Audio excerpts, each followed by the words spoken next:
اعوذ باللہ من الشیطان الرجیم بسم اللہ الرحمن الرحیم۔ وجد کیا ہے؟ محفل سما میں جو وجد آتا ہے وہ کیا ہے؟ حضرت غوث پاک رحمۃ اللہ علیہ ارشاد فرماتے ہیں کہ جو وجد مشاہدہ سے خالی ہے وہ کذب اور دروغ ہے۔ یعنی وجد میں اگر مشاہدہ نہیں ہے، صرف بناوٹی ہے، دکھاوٹی ہے، تو وہ کیا ہے؟ جھوٹ ہے، فریب ہے، کذب ہے۔ جو وجد مشاہدہ سے خالی ہے وہ کذب ہے، جھوٹ ہے۔ واجد کی ارواح نہایت پاکیزہ اور لطیف ہوتی ہے۔ جس کو وجد آیا ہے اس کی جو روح ہوتی ہے پاکیزہ ہوتی ہے، لطیف ہوتی ہے، اور ان کا کلام مردہ دلوں کو زندہ اور عقل کو زیادہ کر دیتا ہے۔ مکان متعدی کو مکان واحد اور اعیان مختلفہ کو عین واحد بنا دیتا ہے۔ وجد کا ابتدا حجابات کا اٹھ جانا ہے، یعنی وجد جس کو آ رہا ہو اس کی ابتدائی حالت یہ ہے کہ اس کے حجابات اٹھ جانے چاہیے۔ وجد کرنے والے کو حق کا مشاہدہ اور اسرار غیب کا ملاحظہ میسر ہوتا ہے۔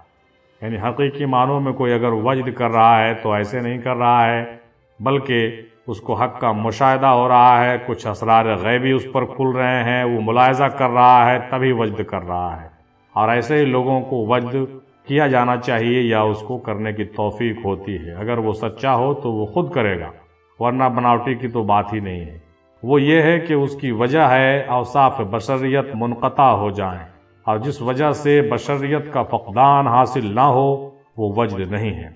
یعنی حقیقی وجد کی یہ کیفیت غوث پاک فرما رہے ہیں کہ اوصاف بشریت سے وہ منقطع ہو جاتا ہے شخص، مطلب وہ بالکل اس عالم سے قطع تعلق ہو جاتا ہے، تب وہ وجدانی کیفیت اس پر طاری ہوتی ہے۔ اگر ایسا نہیں ہے تو وہ غلط ہے، یعنی وہ وجد نہیں ہے۔ وجد کے دو مقام ہیں، مقام ناظرہ اور مقام مشاہدہ ایک ہو گیا، اور دوسرا ہو گیا مقام منظور الیہ اور مقام غیب۔